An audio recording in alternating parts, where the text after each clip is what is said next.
Bonjour. Alors aujourd'hui, j'ai l'immense privilège, l'honneur, que dis-je, la joie incroyable de recevoir Jean-François. Mais qui est Jean-François? Bonjour Jean-François déjà. Bonjour Angélique. Je suis contente de te voir là. Alors Jean-François, c'est qui? C'est un homme de l'ombre. C'est un homme qui s'est caché pendant plein d'années.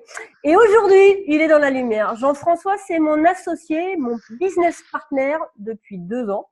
Voilà, on a une entreprise ensemble, une société ensemble. Et aujourd'hui, cet homme nous rejoint dans la lumière.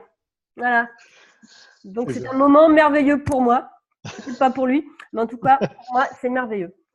Jean-François, je te laisse te présenter. Donc, qui es-tu? Que fais-tu dans la vie? Merci Angélique. Tu l'as déjà bien fait, hein. Honnêtement. Ça a été une présentation extraordinaire. Alors, qui je suis? Je suis Jean-François Fontana. J'ai 50 ans. Je suis expert en développement d'activités. J'ai 2 enfants. Et je suis actuellement dans le nord de Paris. Voilà. Formidable. Alors, quelle est ta vision à toi de l'entrepreneuriat? Ma vision de l'entrepreneuriat, c'est avant tout un choix réellement personnel. C'est-à-dire que quand on veut devenir entrepreneur, il faut vraiment que ça vienne des tripes, que ce soit pas seulement quelque chose qui soit obligé. Parce que c'est la meilleure façon de le vivre, en fait. Et si on le fait parce qu'on le sent au fond de soi, on le vit pleinement. Et pourquoi est-ce que tu crois qu'on s'installe à son compte, toi? C'est une bonne question. Je pense qu'il y a plusieurs raisons. Si je prends mon exemple, parce que c'est quand même celui que je connais le mieux, avant de parler des autres, mais c'est vrai que je pourrais aussi parler de mes clients. Moi, c'est quelque chose que j'avais au plus profond de moi depuis à peu près mon BTS, grâce à un professeur de gestion qui nous a inculqué l'envie de devenir entrepreneur. Et donc, même si j'ai pas pu le faire immédiatement, parce que j'ai d'abord cherché à me perfectionner, je l'ai fait très rapidement, car c'était quelque chose qui était vraiment chevillé en moi. D'accord. Après, je sais aussi que j'ai quelques-uns de mes clients qui le font par obligation professionnelle, parce qu'on est dans un monde où je pense on est en pleine mutation. Et même si le salariat existera et il faut qu'il perdure parce que tout à chacun n'est pas amené à être indépendant ou entrepreneur, je pense qu'on va vers de plus en plus un besoin d'être indépendant pour justement avoir une plus grande souplesse. D'accord. Et dans ton activité, toi, tu as eu des grandes étapes? Oui, bien Mmh. sûr, tout à fait. J'ai commencé à travailler en 1991. De 80, oui, je sais, oui, je sais, ça va, je sais. Tu es beaucoup plus jeune que moi, je sais. De 91 à 97, j'ai été salarié à différents postes, d'abord comme employé, puis ensuite je suis venu responsable, puis manager de différents points, société de service. Et puis en 97, l'envie dont je parlais précédemment était trop forte, ça remontait trop, jusqu'à un jour où j'ai dit à mon directeur, j'ai dit, écoutez, on va s'arrêter là et je vais partir. Donc la personne m'a dit, ah bon, mais pourquoi? Je dis, parce que je me sens pas bien. Et très vite, j'ai créé une entreprise. Donc on était deux, co-associés, une agence de design. Voilà. Et ça a perduré comme ça jusqu'en 2005. On a eu jusqu'à 5 salariés, 700 000 euros de chiffre. Très, très belle expérience de vie. Et puis ensuite, j'ai décidé de devenir indépendant. Et depuis cette période-là, donc depuis 2005, 2006, je suis indépendant D'accord. avec deux particularités. Donc effectivement, expert en développement d'activité, mais aussi en tant que conseiller en gestion de patrimoine. Voilà. Ça, c'est très, très intéressant. Mais on vous Oui. en parlera bientôt de toute cette partie-là de ces activités. Puis cet homme est très intéressant. Enfin voilà, ce qu'il y a, c'est que si je peux me permettre, parce que je le connais bien quand même maintenant, c'est quelqu'un qui a une profondeur assez incroyable, une subtilité très forte, des connaissances, il y en a beaucoup, il se forme beaucoup, tu te formes perpétuellement en fait.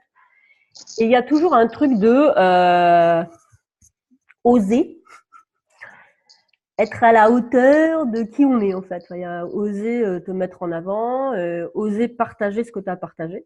Tu n'osais pas vraiment le faire jusqu'à présent. C'est pas comme si ça faisait 2 ans que je te secouais un petit peu au corps pour que tu le fasses, donc ça finit Euh, par prendre. torturé même, on Voilà, peut on peut le dire. dire, torturé, Oui, on peut le oui, dire. oui. Voilà. Mais qui suis-je pour dire ça? Puisque moi, j'ai mis plein d'années aussi à commencer à accepter d'avoir des choses à partager aussi, et que c'était aussi une façon de m'enrichir et d'enrichir les autres. Voilà. Absolument, tout à fait. Alors, donc tu es un homme, à mes yeux, enfin voilà, tu as vraiment une grosse solidité puisque tu as mis des bases solides à tes activités. Tu mets d'abord des bases solides à tes activités et après, aujourd'hui, maintenant, tu penses en termes de visibilité. Enfin voilà, c'est comment je déploie à partir des bases solides que j'ai mis en place. Oui, tout à fait. Et ça, c'est quelque chose qu'on retrouve aussi dans différentes lectures que j'ai pu avoir, notamment un livre très intéressant et que je conseille qui s'appelle Père riche, Père pauvre, Ouais. où il parle effectivement à un moment donné dans ce livre d'avoir, quand on veut construire, il y a deux façons de construire un immeuble. Soit on fait une dalle de 15 centimètres de ciment et puis on monte son immeuble, mais à la fin, on a l'équivalent de la tour de Pise, on a un immeuble penché. Soit on a envie de construire l'Empire State Building, c'est-à-dire qu'on est ambitieux, et être ambitieux, mais c'est très très bien. Je sais que dans les pays latins, il faut pas trop le dire, mais en fait non, c'est tout le contraire.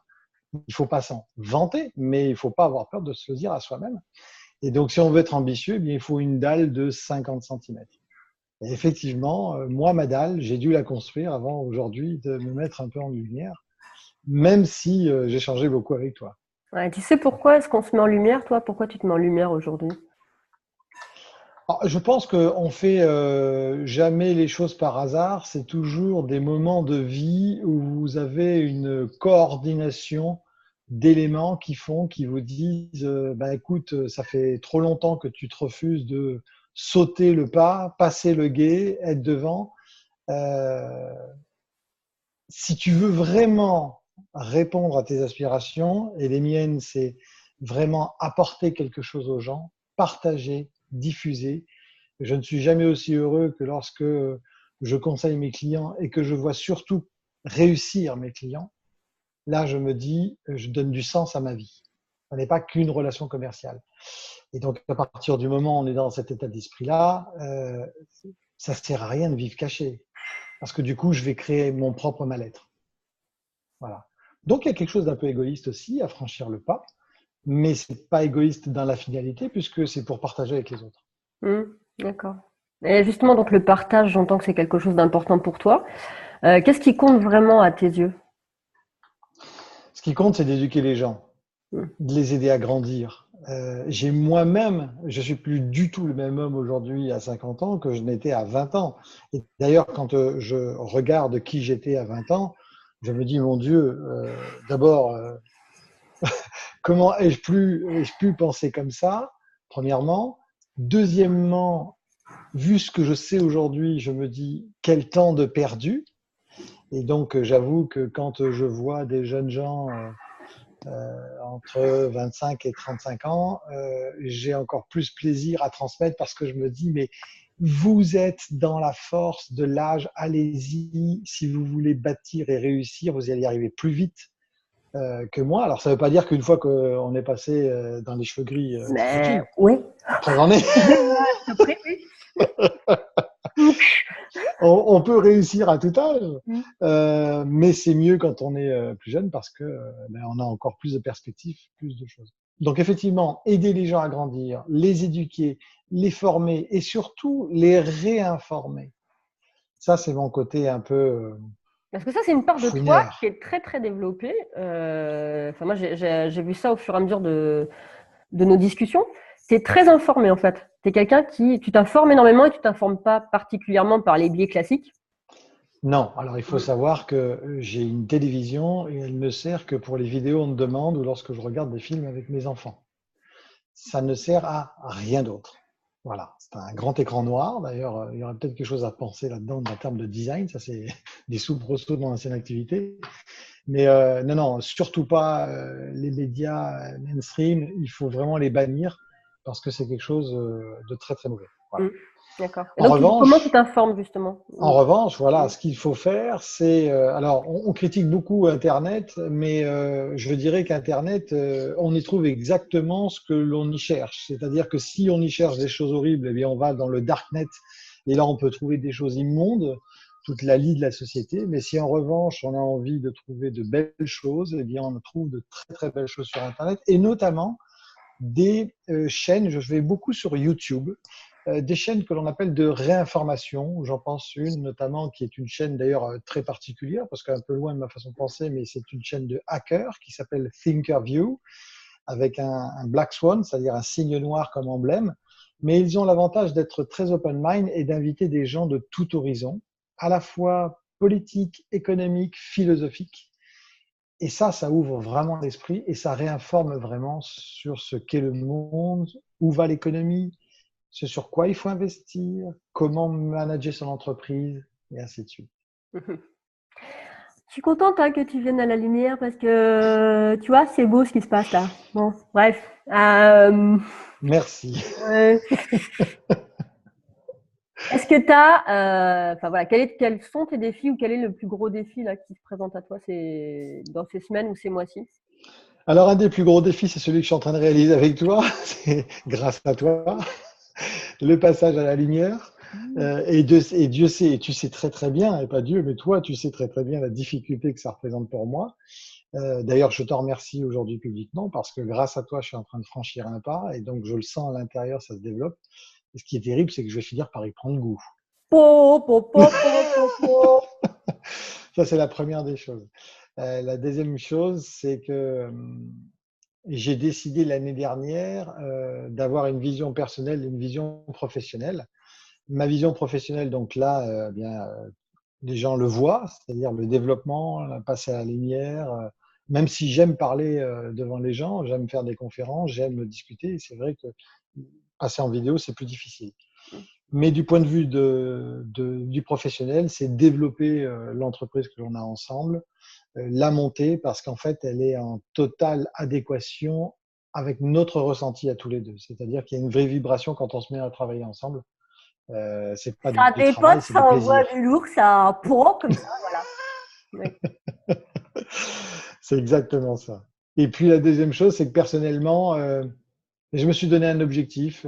Ça fait longtemps que je me dis je dis souvent à mes clients, vous avez trois objectifs, le court, le moyen et le long terme. J'arrivais bien à voir le court, j'arrivais à peu près à voir le long terme et étonnamment, c'est le moyen que j'arrivais pas à mettre en œuvre parce que finalement, le moyen, c'est la période de 3 à 5 ans. Mm. Et donc, j'ai donné un grand coup sur la table et j'ai dit, c'est terminé. Je vais donc m'investir personnellement dans de l'investissement immobilier, financier et professionnel parce que j'ai un objectif à 5 ans et je veux l'atteindre. Mm. Voilà. Mm. D'accord. Oui, parce que nous, enfin voilà, tu as parlé du défi aussi de notre association, notre partenariat. Moi, c'est un défi aussi pour moi parce que je veux que cette entreprise soit à la hauteur de comme on l'a imaginé. Oui. Et parce que enfin voilà, tu es arrivé dans ma vie à un moment où j'étais plutôt pas bien, on va dire ce qui est. Enfin, pour ceux qui me connaissent un petit peu, il y avait pas mal de drames familiaux autour de la santé et de la mort. Et t'es arrivé et en fait, on a décidé de s'associer. Enfin, pas du jour au lendemain, on a un peu travaillé sur la question quand même. Et on a tenté des choses, voilà. Et ces choses n'ont pas pris forcément. Voilà. Et là, aujourd'hui, nous, notre défi aussi, c'est d'être dans une espèce de réalisme et de concret. C'est-à-dire que l'un comme l'autre, quand on est ensemble, on bosse super bien. Et notre défi, c'est vraiment maintenant d'offrir ce qu'on a de plus beau à offrir l'un avec l'autre. Parce que quand on est ensemble, on fait vraiment des belles choses. Et c'est maintenant le matérialiser véritablement, quoi. Voilà. Et moi, c'est pour ça que je partage aussi ma vision avec toi là-dessus, parce que voilà, parce que tu es mon associé et on fait du beau, quoi. Donc du coup, c'est ça qui va se passer dans les mois à venir maintenant. C'est Voilà. vrai. Oui. C'est vrai. Et c'est ce qu'on a vraiment envie en commun. Tout à fait. Donc c'est un vrai plaisir. Alors j'ai encore une question à te poser. Après, je te laisse retourner dans ton quotidien, ton activité classique normale, j'ai envie de te dire. Des conseils pour les personnes qui veulent développer leur activité. Deux conseils, hein, on va pas partir non plus. Sinon, après, ils achètent le coaching, d'accord? Ouais, on est L'idée, c'est, d'accord. oh, ça va bien, hein? Non, Au mais bout d'un deux, moment, faut parler un peu marketing aussi. merde, quoi. Deux conseils pour développer son activité. Le premier conseil, j'en ai déjà un petit peu parlé tout à l'heure. Si vous voulez développer, alors c'est un conseil pour les gens qui veulent développer ou pour les gens qui veulent devenir indépendants. Développer. Développer leur activité. D'accord. Pour développer son activité, il y a une chose essentielle. si vous avez un rêve au fond de vous et que vous êtes en train de faire une activité qui ne vous convient pas exactement, vous devez absolument vous former et en changer. Ça, c'est primordial. Si au contraire, vous êtes parfaitement aligné dans votre activité et dans ce que vous ressentez au plus profond de vous-même, le premier conseil, c'est ne vous laissez jamais, jamais, jamais arrêter par qui que ce soit. Que l'on vous dise que la conjoncture est mauvaise, que l'on vous dise que c'est trop difficile, que l'on vous dise que vous n'êtes pas fait pour ça. À partir du moment où en vous, ça résonne, où chaque fois que vous vous levez le matin, vous êtes heureux d'appeler vos clients, heureux de développer votre business, d'aller chercher de nouveaux clients, ne vous posez aucune question. Foncez. Ne laissez personne vous empêcher de réaliser ce rêve. Ça, c'est la première des choses. La deuxième chose, c'est l'espace économique qui est autour de vous sera de toute façon jamais parfaitement idéal. Vous allez souvent entendre que ça va être compliqué, que c'est pas le moment, que le marché est tendu. Donc déjà, n'écoutez pas la radio, n'écoutez pas la télé. Alors, écoutez juste les grandes informations, évidemment, pour ne pas sortir de nulle part et puis ne pas s'apercevoir que récemment, on a eu un nouveau président. Enfin, oui, ce genre de choses quand même. Hein. Il y a un minima. On a un nouveau président. On a changé de tête, en tout cas. Voilà. Donc, mais ne vous laissez pas polluer par des éléments extérieurs. Là, cette fois-ci, on parle plus des proches, parce qu'on peut aussi avoir des proches qui sont des personnes toxiques. C'est pas grave, on les aime, on sait qu'ils sont toxiques pour notre activité, mais on les aime juste pour la famille. On les laisse pas pénétrer dans notre sphère professionnelle. Voilà. Et puis, je vais en donner un autre. Faites de l'enjeu un jeu. Trop de gens, et j'en parle en connaissance de cause, je fais un jeu là en ce moment, c'est-à-dire que je m'amuse à être devant la caméra alors que c'est quelque chose que je n'aime pas du tout pour diverses raisons qui me sont personnelles, mais faites de l'enjeu un jeu, amusez-vous. Qu'un client vous dise non à une proposition commerciale parce qu'elle est pas assez chère, trop chère, pas assez chère c'est rare, mais trop chère, c'est pas grave. Reformulez-la, ne vous rabaissez pas, proposez autre chose, mais c'est pas grave. Qu'on vous ferme la porte 10 fois durant votre prospection, c'est pas grave. Qu'est-ce que ça va changer? Et si la 11e fois, c'est la bonne porte, amusez-vous. Toujours. Voilà. Yo. Merci beaucoup, Jean-François. Bah, merci à toi, Angélique. On te voit bientôt sur tous les écrans. Voilà. Peut-être pas cette prétention, sur une partie des écrans. Warum nicht? Voilà. Ich weiß nicht. Voilà. Je te remercie vraiment pour ce moment. Bah écoute, ça m'a fait très plaisir de partager ça avec toi et avec tout le monde. Et vraiment tout le monde, vous allez voir, c'est un gars avec un cœur en or, il est formidable. Il est très généreux, pas que, mais aussi très généreux. Il est très structuré, très structurant. Vous allez avoir bientôt la suite de nos aventures. Voilà. Très bonne journée, à bientôt. Merci, au revoir.